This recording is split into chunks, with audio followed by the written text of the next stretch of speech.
Hello and welcome to the Nature of Invisible Things podcast. I'm your host, Erin Kelly, and I'm so glad you're here.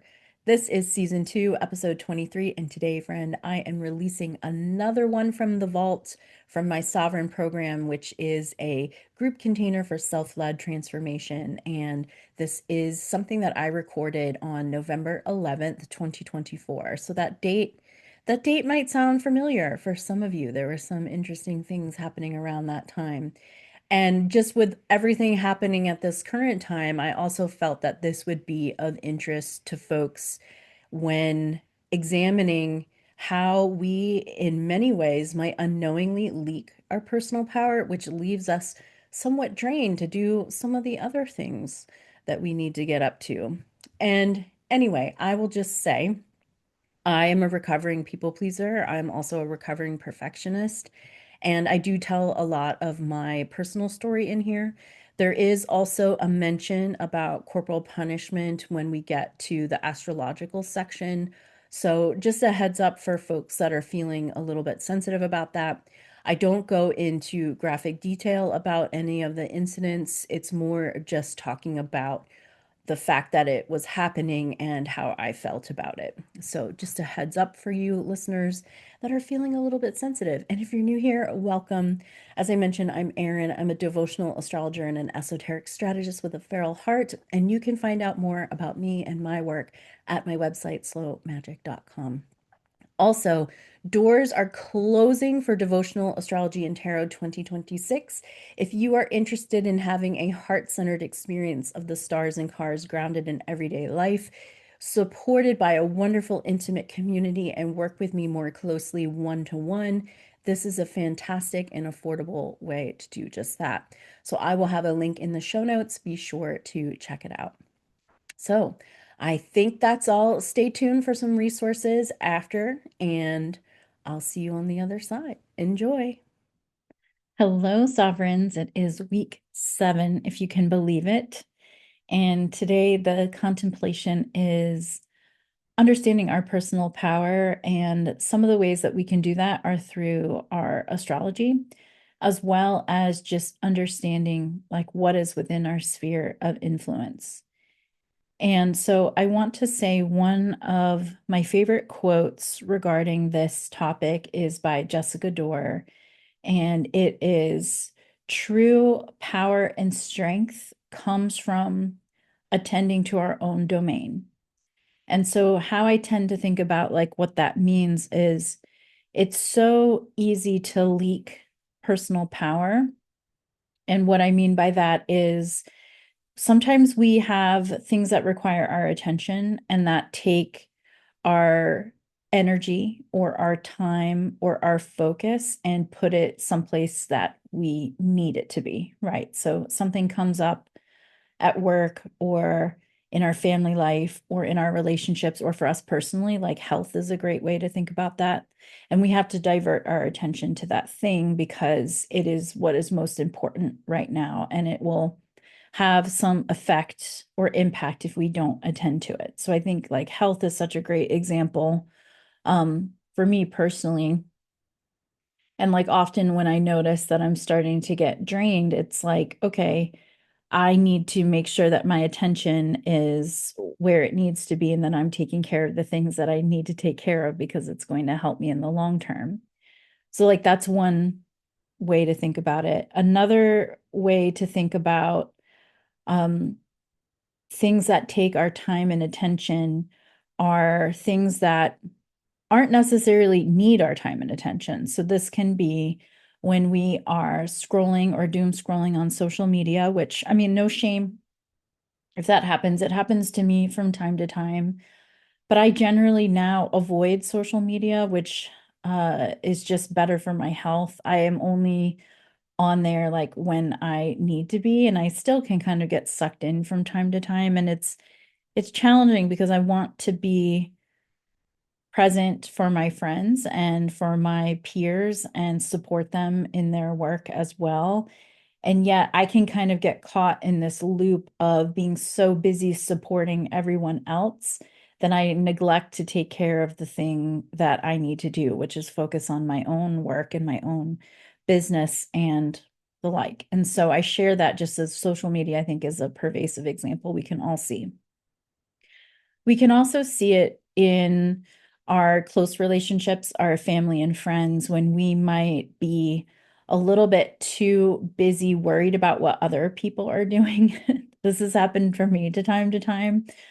I have some neighbors on one side of where I live that are nice people, just generally, like, don't have anything against them or who they are or whatnot, but they're extremely loud. And as a sensitive person, I tend to be very quiet and I tend to be very mindful of what I'm doing when I'm outside or when I'm doing something that might impact their enjoyment of their own private space. And they do not do that. And so for a while, this was a while ago, I was extremely focused on every time they'd be outside.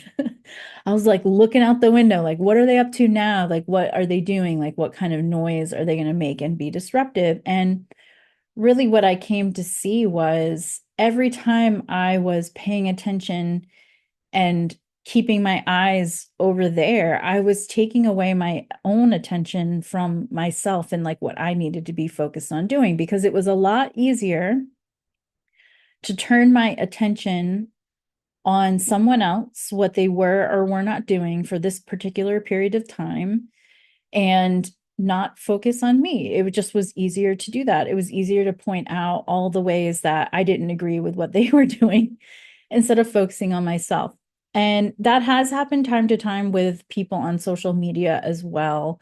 I have experienced myself getting really focused on what someone said or what they didn't say, or I can't believe they're not talking about this issue, or I would get kind of like all inflamed internally over what this other person was doing or didn't do, or what I thought they should do, when really it's none of my business whatsoever.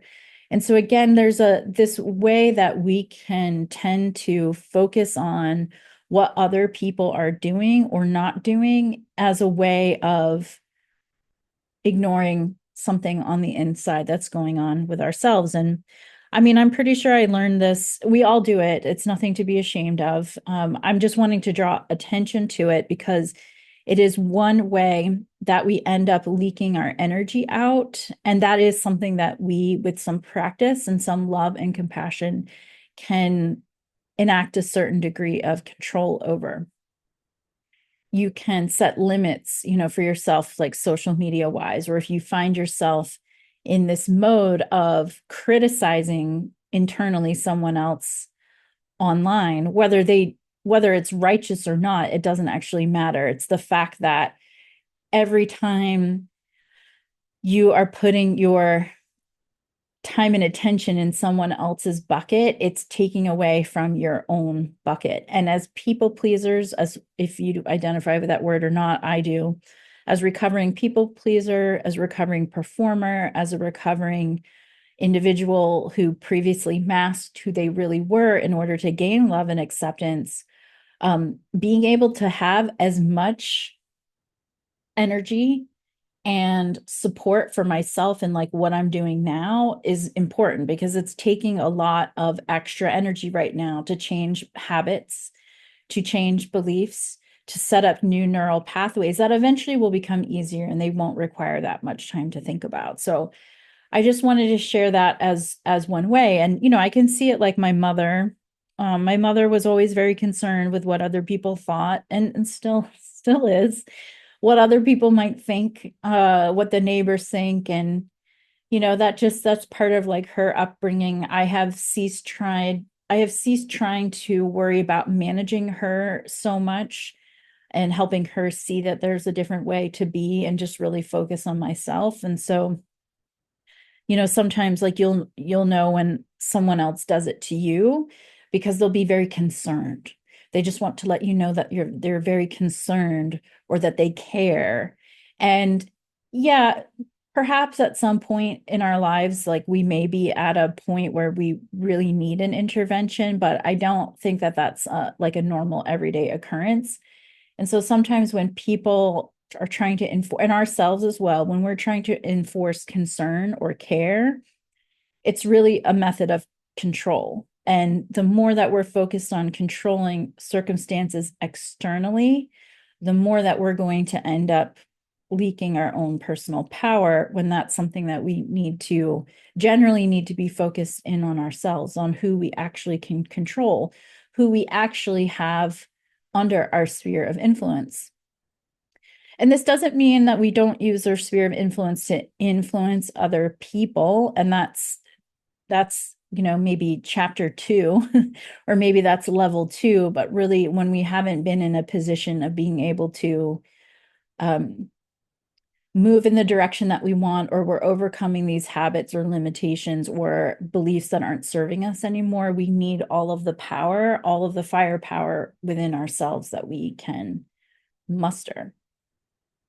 And so one of the ways to kind of manage this for yourself is, again, those values statements and your action statements that we did in Libra season. So if it's been a hot second since you've looked at that, this might be a really good time to kind of go back and to be thinking about, where am I overly concerned about what other people are doing? And that may or may not be you. You might not have an issue with that, but if you have been focused on other people and determining your actions based on how you may or may not be perceived by others, like that's me, hello, then likely it is something that you do maybe not even realize it. And so, again, those negative emotions, quote unquote, negative emotions, meaning like jealousy, envy, anger, fear, and they're all healthy emotions that have normal purposes. So, this is not to say like you don't ever want to feel those things, you do. But particularly, I would say like envy, jealousy, and fear and anger to some degree, all of those are good indicators of when we might be bouncing up against an internal limitation that's being shown to us by someone else. And so I also just want to invite you, if you do have those people on social media that you are quote unquote obsessed with following, but you don't actually follow them for any intrinsic value, you just follow them to kind of keep tabs on them, I invite you to stop doing that. I did this with my ex for a while, the one that broke my heart. And it wasn't because I was trying to, I never reached out to them. I never contacted him or anything. But I was always just curious because he had this life with his new family that, that was what I wanted. And so it was kind of like this weird obsession with, I don't know, imagining it was like I was just twisting the knife in my own heart, really. So I don't really quite know why that is. It doesn't matter. But at one point I realized like this is not healthy for me. I need to like let this go and just stop doing it. And it was actually pretty easy to go cold turkey and just decide not to do it anymore, because the reason I was doing it, I just told myself like this isn't healthy for you anymore. I'm choosing not to do this because I'm choosing me, instead of I'm choosing to live my life and focus on my life rather than focus on someone else's life who doesn't matter to me, who has no influence and no connection with anymore. Like it didn't matter anymore.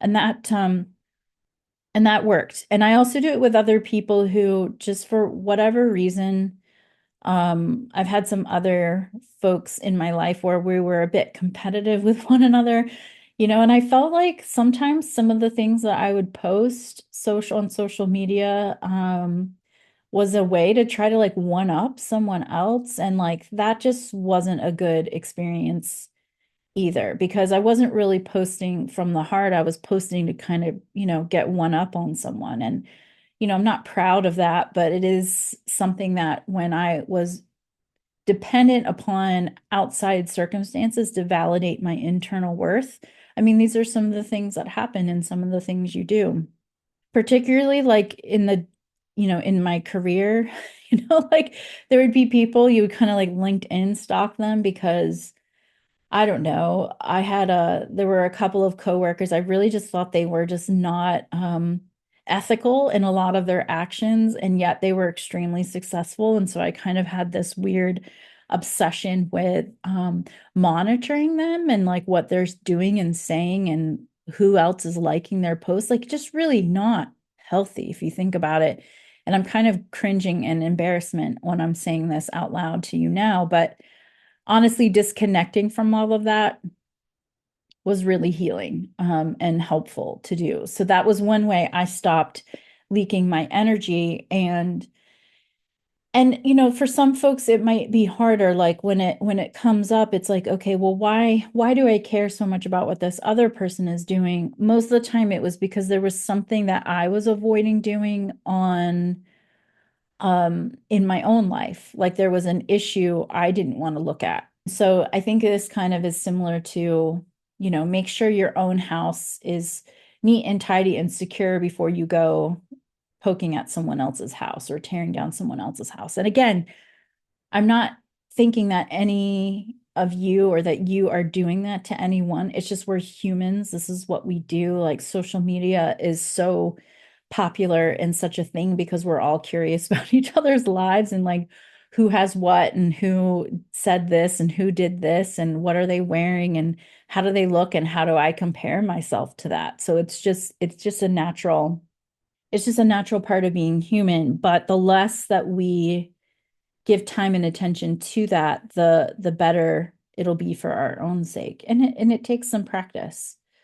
So again, going back to those values and actions and just thinking about what you've got written there and does it need a little bit of a tune up from the point of view of how we spend our free time, or kind of our downtime and just what we might do instead. So one of the things I used to do and still occasionally do is doom scroll on Instagram was my drug of choice. And what I do now is I just have this kind of gentle rule about no electronics at least a half hour before bed, but hopefully an hour before, except for the fact if I want to listen to an audiobook or like listen to a podcast that's positive and uplifting or some music of some sort, but just not like reading or engaging with anything visually in the way of like social media. So that's one way.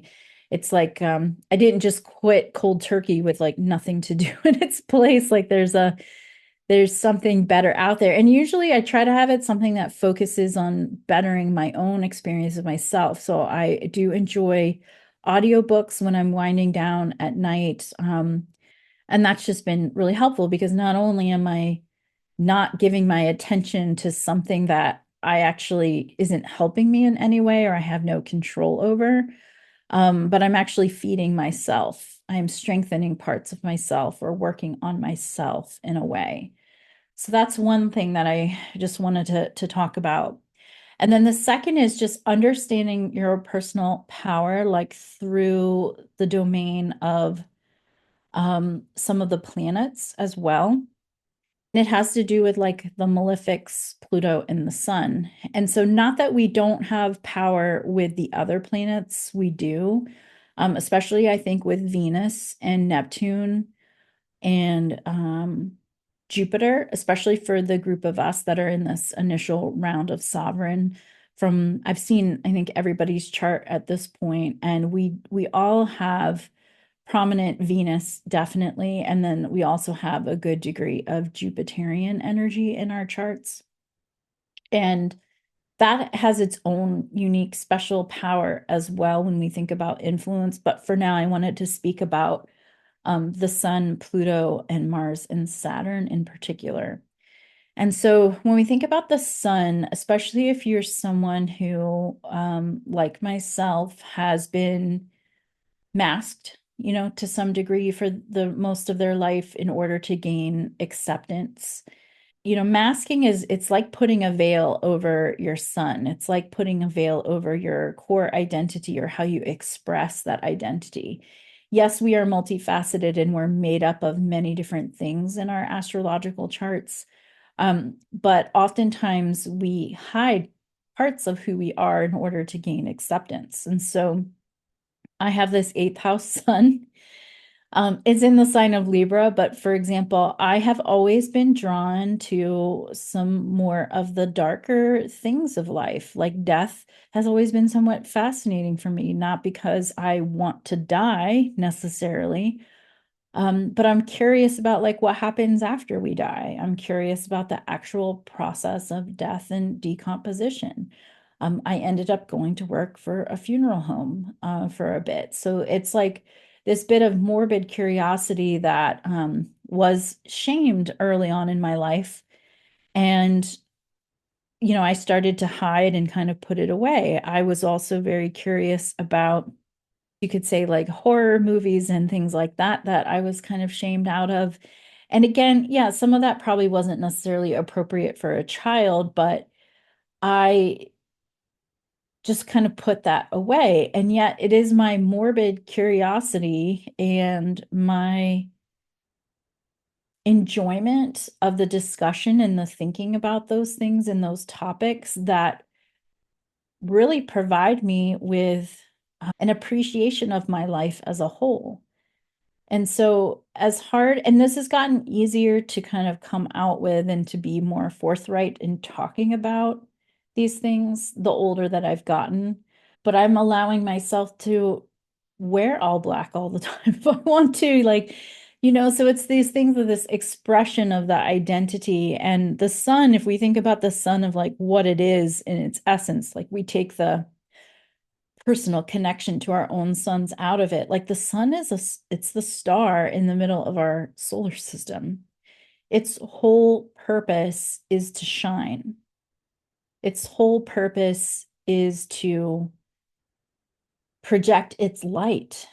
And whether you have a day chart or a night chart, we still have this sun, we still have this like vitality, this essence of like where all of life, it's that yang principle, that infuses and penetrates the receptive parts with life that creates, conception, creates something new. It's that penetrative force of our own life force. And the glyph for the sun, if you've seen it astrologically, it's the circle with the dot in the middle. It is like the seed of the soul, like within reality, like that's what it represents. And so if we think about it as it is part of our soul's incarnation into this physical form that is shining out. And just like what a beautiful, when we think about it that way, like what a beautiful thing it is, and just to allow it to shine. And the other thing that makes me think about sun, and this might be because I'm fair, is like sunburn, and like the radiation that you can get from spending too much time in the sun. And it's because the sun it generates heat and it has this somewhat malefic quality to it where the sun doesn't not shine because somebody might get a little sunburn. No, it shines anyway. And so there is this depth of understanding that when you begin to share more authentically, or you begin to unmask and you begin to really let yourself be seen, there are going to be people and or groups of people that don't like it, or people that have been in your life and that care about you, right? That aren't used to seeing that and are used to you being and acting a certain way, and it's going to potentially cause some challenge in your life. And the ability to like sit with that and just to let yourself be seen. This kind of goes back to the exercise we did towards the end of Libra season, where we were looking at what's the worst case scenario, like what are the emotions you might experience when someone you care about walks away, and like how you will hold yourself like in those moments. But then at the same time, as you continually choose yourself and let yourself be seen authentically, there will be new people who, now that you're shining, now that you're sharing of yourself, that are attracted to you and attracted to that, and that are resonant with the way that you're expressing yourself. And so I'm seeing this now, like ever since I launched Sovereign, pretty much every time I share on Substack or social media, I'm losing subscribers or followers.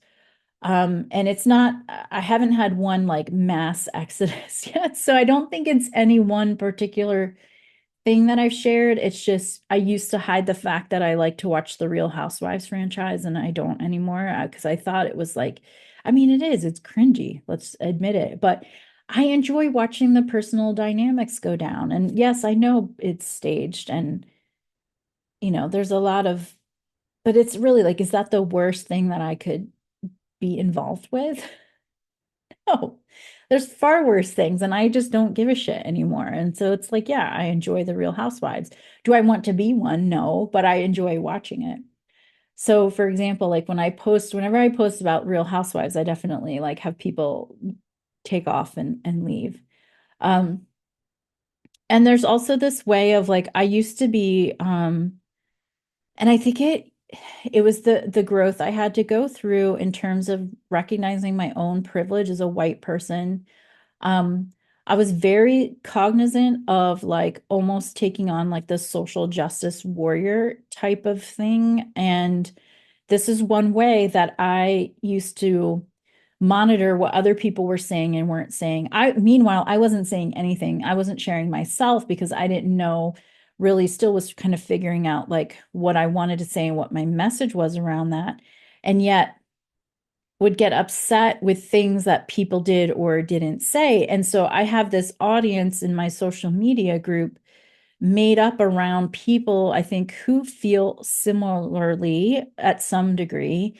And then as I started sharing more and more of myself, I consider myself, I'm doing my own personal work, but I no longer consider myself an activist to the point where I need to make other people do the work too. Me showing up being myself and owning areas where I've made mistakes and owning my privilege and talking about these things is my work. It's not my job to make other people um, change their mind. It's just to expose them to a different way of being. And that I think has been challenging for some people because in this time where we're seeing genocide in a way that we've never seen it up front and close before, where we're seeing all of these challenges with the world with late stage capitalism. And yet I'm out here still trying to make a living, trying to do my thing, trying to take care of my own needs. And I think that has been hard for some people because in order for me to step out and shine and be who I am, there's a certain degree of some of those agreements, social agreements that I'm having to let go of as well.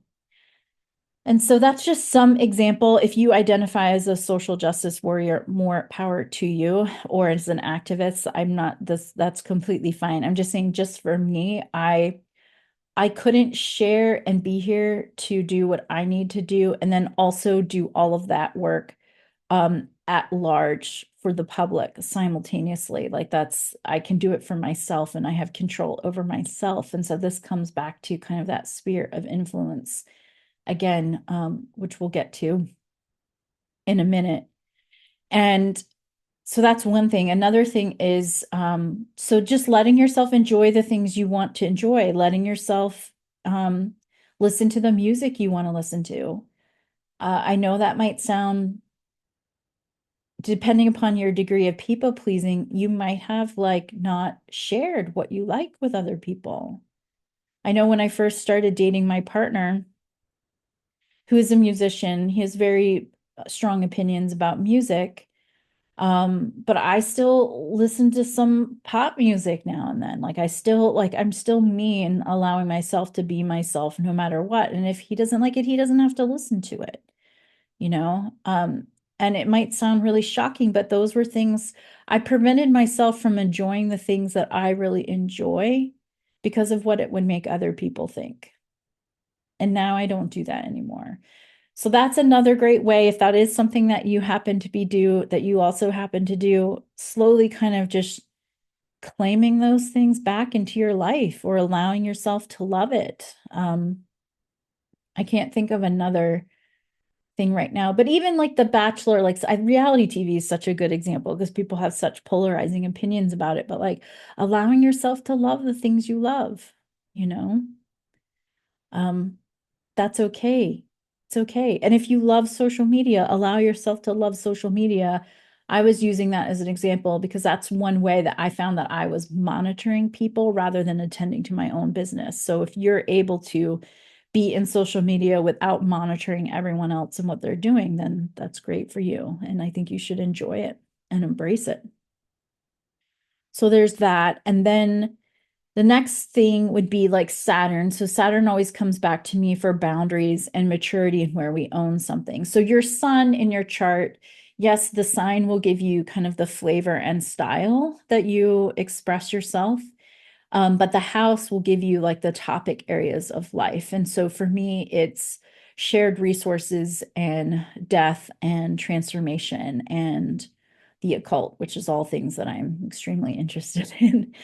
And I'm allowing myself to talk about those things now and to show up and like share myself in a way with the things that I love. And it brings me great joy. Just talking about it with you right now, sharing it brings me great joy. And then Saturn is where we have room to grow in our authority. And I would argue all areas of our life are that way.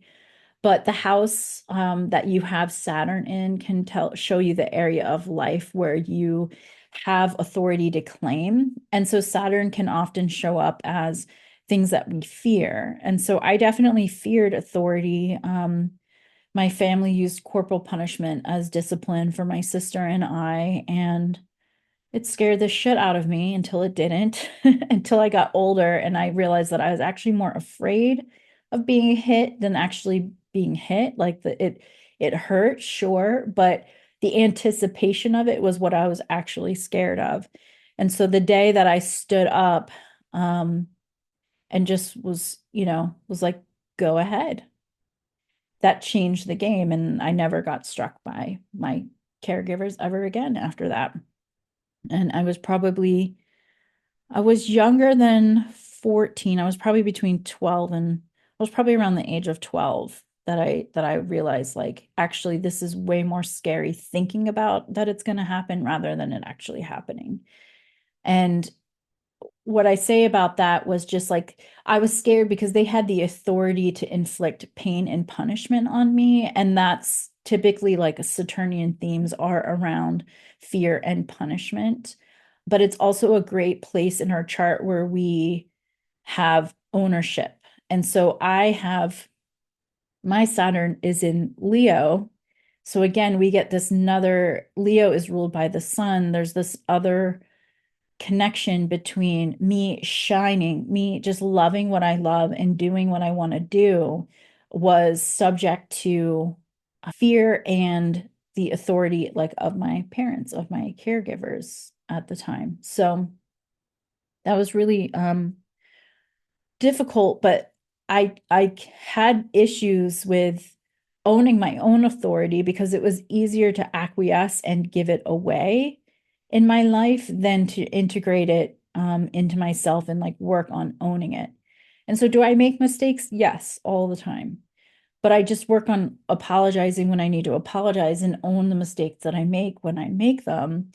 And knowing, just accepting that I am going to make mistakes on this road to claiming my power. And then the other thing to do with Saturn is part of claiming your authority is setting those boundaries. And so, again, in that crossing the threshold section, I think in the classroom, there is a couple of worksheets around values and then one on boundaries and energetic clearing. And again, just thinking about boundaries in the most expansive way. Like I had to set boundaries with myself. Um, I would get in these thought patterns where I would allow myself to kind of wallow in negative things that had happened to me. And while there's a certain degree of catharsis that goes along with that, at some point it's not serving me anymore. And I had to set a boundary with when I allowed myself to, okay, it's time to move on. You know, that's a boundary. Found myself kind of thinking about my ex or like daydreaming about how things used to be or fun times that we had. It's like, no, get it together. Stop thinking about that. So boundaries with myself, boundaries with my time, boundaries with my money, which I still, as I mentioned when we first started, and I ended up giving more money to this lovely charitable organization than I should have because I was a little more than I could afford, but it was less than I gave the year before. So that's a win. I'll take it. So it's like realigning like all the ways that I'm going to create a boundary to keep myself safe. And then oftentimes where we get into trouble with boundaries and give our power away is we allow other people to cross those boundaries. And you might have heard this statement, and I don't know who said it or where it comes from, but I found it to be true. It's where we teach other people how to treat us. And so the first time somebody ignores a boundary and we let it go, the easier it is for them to ignore it a second time and a third time. And then before you know it, the boundary doesn't even exist. And another way that we do it is we ignore our own boundaries when we set up a boundary. So the easiest way that I can think of how to describe this, the example that comes to mind is, say you want to leave your day job and work on your side hustle full time. You want to be the side hustle, your passion, the thing that you love. That's what you want to get paid for. But yet it's going to take some discipline because you're going to have to make that transition for whatever reason. So you have decided that every Saturday morning from 8 a.m. to noon, you're going to work on your side hustle when you're not doing your other job. So Saturday comes around, 8 o'clock comes around, and you decide that, no, I'm going to lay in bed today and watch Netflix. Again, nothing wrong with laying in bed, nothing wrong with Netflix, but you had set like a boundary for yourself, a boundary of time where you are going to work on your side hustle. And so it's not so much you, but if your family or your partner or other people see you not doing the thing, then it allows them, when you do want to do the thing, to kind of just bust in and take your time, you know?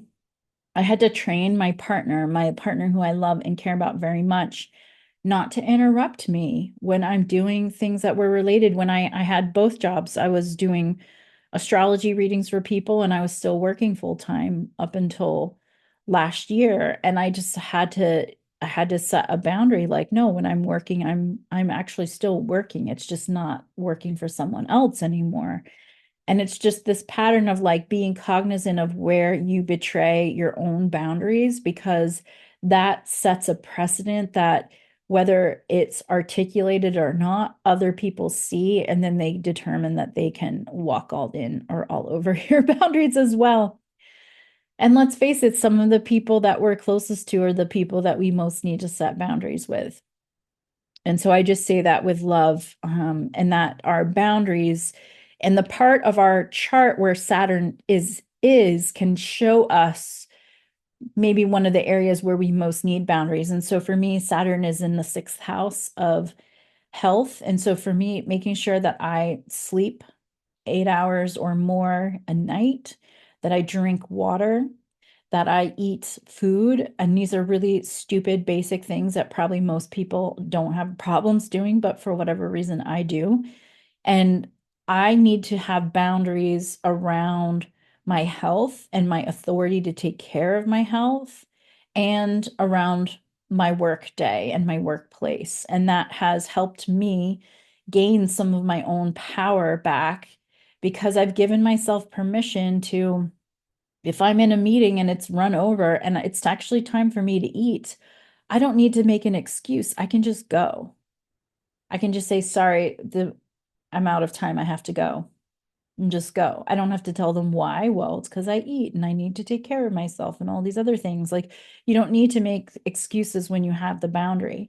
And the more that you reinforce your boundaries, the stronger and stronger they get. And the more power and energy that you have to do the things that you want to do. So, Saturn, boundaries. And again, these Saturnian themes generally get better with age. Saturn is a planet of maturity. So oftentimes we don't get it right in our youth. And it's something that becomes, the longer we go on and avoid it, the tougher it becomes the older that we get. And consequences become more impactful to our physical health, especially the older we get. So oftentimes I think that's another reason why Saturnian things get better with age. And I think about like that movie for Walter Matthau, and I forget the other guys, John Lemon or Jack Lemon, Grumpy Old Men. You know, there's a reason old people are grumpy. They just give no fucks anymore. Know about some of this stuff. They're just going to do what they need to do. And yeah, they might complain about it the whole time, but they're just going to get it done. So take your power back. So far, we've talked about the sun by letting yourself shine a little bit more, letting yourself enjoy and love what you love and do what you do. Also, Saturn setting boundaries and authority in the place of your life that where you have Saturn, but it can be in all of your life as well. Well, what did you think? Did you relate to any of the things I shared? Are you excited for part two? I hope you are. And one thing I wanted to address is some of you might have been shocked or offended, and probably those people aren't listening anymore, over the fact that I said I don't consider myself a social justice activist. And that is not because I don't believe in social justice. It's just, I just don't believe in performing it for people to view, to judge whether or not I'm a good person. I don't want to be caught in having to perform the ritual of proving that I'm someone good and someone worthy. I decided to take that much more into my community, into my one-to-one relationships, and impact people that are within my sphere of influence. And so, one of the ways I think, especially as sensitive people, as recovering people pleasers, as recovering perfectionists, it can be hard to see what we see on social media, want to impact change, but maybe have a narrow definition of what it looks like. One, I really enjoyed this resource. I'm going to link it in the show notes. It's by Deepa Iyer. It's called Social Change Now, A Guide for Reflection and Connection. And basically, she's outlined different ways, different roles, and we all might have some of them. We may have just one that we play in our community in order to enact positive change. And I'm just going to share that here because I found it extremely helpful to know and to find how I personally want to interact in my community. And it gave me, in a way, permission to let go some of the ways that we see it performed on social media. And I think you all know what I'm talking about. And just, I really just didn't want to be caught in that loop. That said, I do think it is important to talk about, and that's why I'm doing so here. So you may agree with me, you may not, and that's completely up to you, but I hope that you'll check it out. Let me know if anything in this episode resonated with you. And remember, doors for devotional astrology and tarot close soon. I would love to see you and join our little community. All right. I am sending you so much love from all the places in between. Until next time.